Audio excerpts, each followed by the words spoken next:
I woke up sometime around 8, face stuck to my pillow and arm completely dead from sleeping on it all night. Weekend mornings are sacred, so I shuffled straight to the kitchen, half blind, hunting for coffee like a feral animal. My phone beeped. I ignored it. Nothing mattered more than that first cup of hot, black coffee. Once the Keurig finished and I took that slow, appreciative sip, I finally picked up the phone. An app I didn't recognize sat on my home screen, black icon, no name, just a symbol. I didn't remember installing it, but my phone had pushed random apps on me before. I pressed it. Nothing. I held down to delete it. It didn't delete. I frowned and tried again. Still nothing. Great, I muttered. Malware. Perfect. Before I could try again, a notification slid across the top of the screen. Scenario update available. Scenario? I opened it. A chat window popped up, plain white background, black text. No avatars. No usernames. Just 20 names, all beginning with observer, and one labeled system. Then the messages started. System, introducing the new scenario. System, subject 1, Carolyn Smith. Age 24. Raised in an orphanage. I froze. That was me. System, occupation, mid-level researcher at a tech lab. My stomach tightened. System, background, abandoned at birth. No parental contact. I stared at the screen, pulse picking up. They weren't guessing. They knew everything. I tried to type something, anything, but the input bar was locked. I could only read. Another message appeared. System, challenge 1, subject 1 will be approached by individuals claiming to be her parents. I blinked.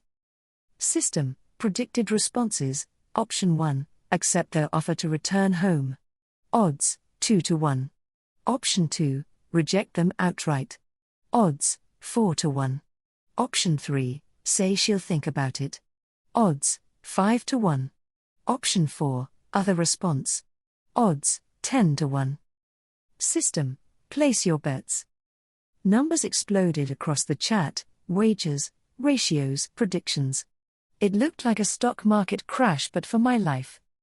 I actually laughed out loud. This is ridiculous. Then individual comments started popping up.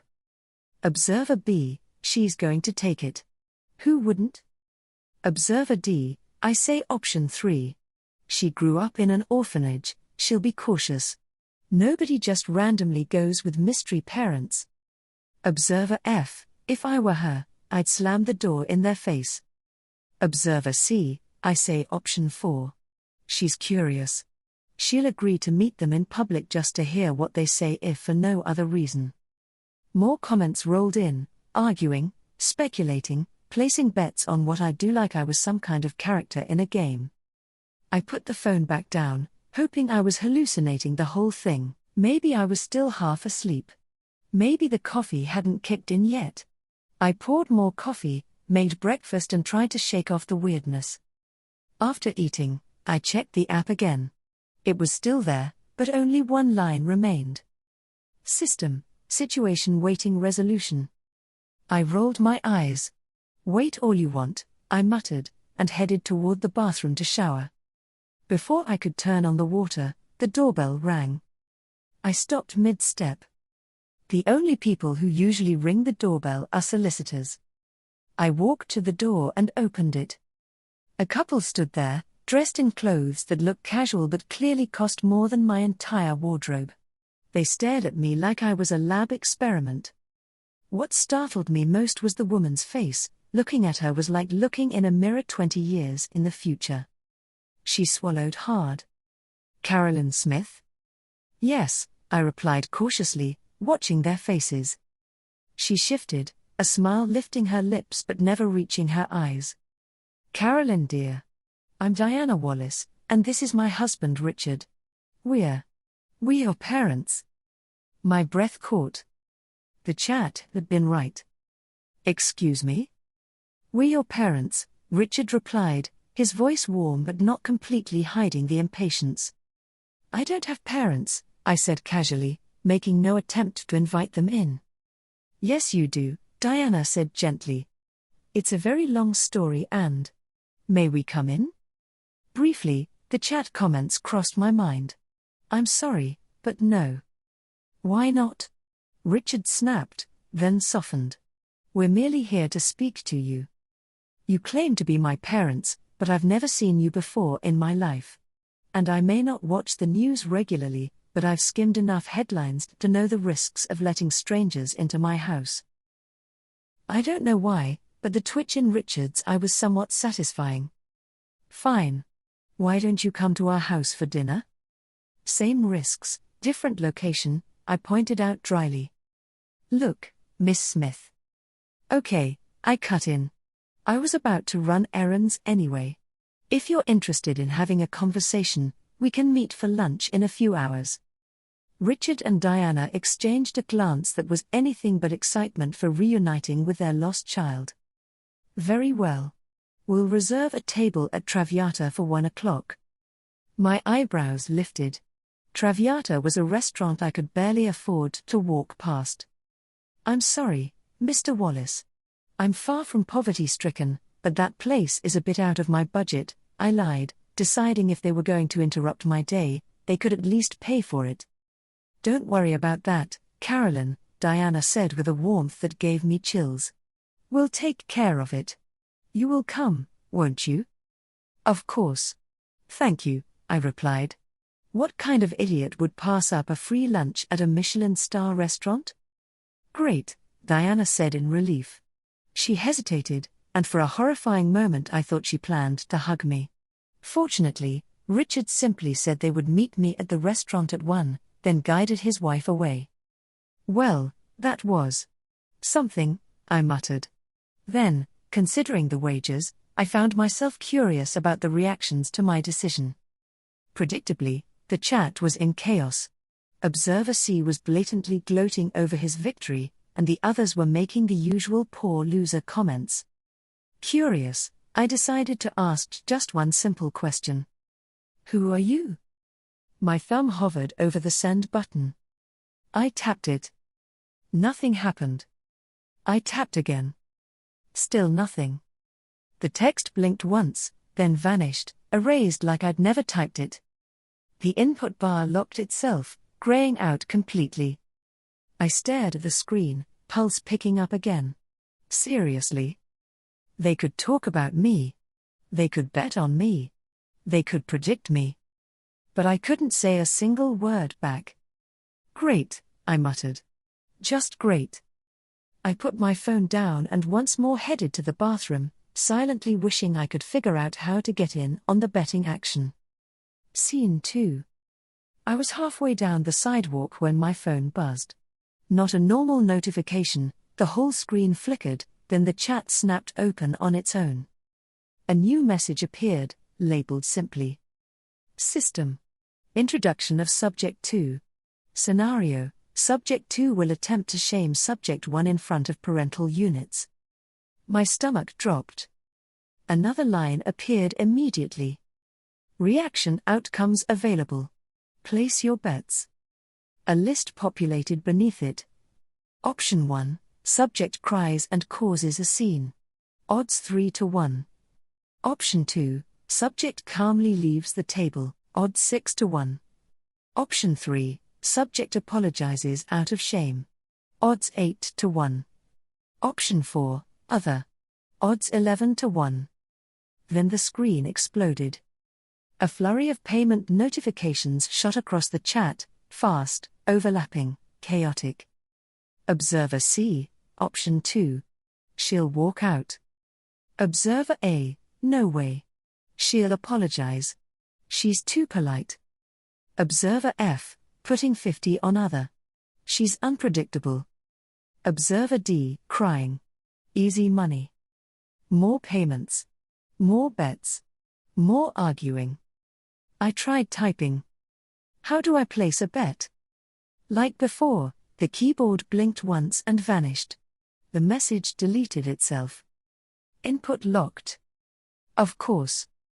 Deciding I liked Observer F's comment, I figured I'd help them out a little. I stepped into the restaurant, deliberately underdressed, jeans, flats, hair in a half-hearted bun, as if I'd never heard the words dress code. The maitre d' stopped and openly sneered at me. But when I said I was meeting the Wallaces, her entire demeanor snapped upright. She practically bowed and ushered me inside. She led me through the dining room, past tables where people whispered over wine that cost more than my rent. Diana and Richard were easy to spot, corner table, perfect posture, clothes that screamed wealth trying to look casual. And sitting with them, already waiting, already smiling like a cat who'd found a mouse? The fake daughter. Her eyes flicked over me, shoes, jeans, hair, and her smile sharpened like a blade. I sat down without reacting. Richard cleared his throat. "We appreciate you meeting us. We know this is unusual." Diana folded her hands, voice soft and rehearsed. "Carolyn, dear. First, let me introduce you. This is Ella, your sister. Ella, this is Carolyn." I didn't need a weird mystery chat to tell me how this lunch was going to go. "Hello," I said casually. "You certainly look comfortable," Ella said, not bothering to hide the sarcasm. "I am, thank you," I replied, with equal sarcasm. "Carolyn, we want to explain how we found you and what happened back then." Ella leaned back, bored already. Diana inhaled like she was about to deliver a press statement. "The fact is that when you were born, your father and I, well, we simply weren't prepared to raise a child, and at the time we made the best choice we could make at the time. You dumped me at an orphanage," I stated. Richard's face turned the color of a ripe tomato. Diana rushed in. "We didn't know what else to do. We were young, overwhelmed." "You weren't overwhelmed long, since you had another daughter not much younger than me." "Carolyn, there is no need to be so hurtful," Ella interjected with a look of concern so fake it could be seen from space.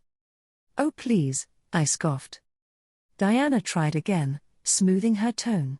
"When our business grew successful, we reconsidered. We talked about bringing you back, but we assumed you'd been adopted by a new family. We didn't want to disrupt your life." Richard nodded stiffly. "Around that time, Belinda, our housekeeper, was a struggling single mother. We knew her. We trusted her. And we believed we could give her daughter a better life." Diana added quickly, "So we adopted Ella. It was the right thing to do." I raised an eyebrow. "You could have just paid Belinda more." Richard's jaw tightened again. I could feel the constant vibrations of my phone and imagined the observers were having a collective fit. "Be that as it may," Richard continued, "it was actually Ella who insisted we bring you home." I nearly laughed out loud at Ella's expression, seeing the lie as plain as day. "How nice," I replied with faux warmth. Ella's smile returned, brittle and stretched too thin. Before she could reply, a waiter appeared and naturally, I ordered the most expensive thing on the menu without a second thought, while Ella put on a considerate expression and merely ordered the lobster bisque, and Richard and Diana ordered simple dishes as well. The frustration on my parents' faces was better than any dessert. Then the idle chit-chat appeared. They asked me about my life and how much I must have suffered. I considered lying and portraying my life as one full of neglect and abuse, but I wouldn't dishonor my adoptive parents' memory that way. I merely told them my life had been fine. I was raised by a loving couple, finished college and had a decent job. Nothing more, nothing less.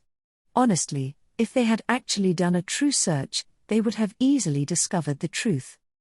The waiter returned bringing Ella's bisque and Diana's salad. Ella moved the bowl and cast a glance at me, and I knew exactly what was coming.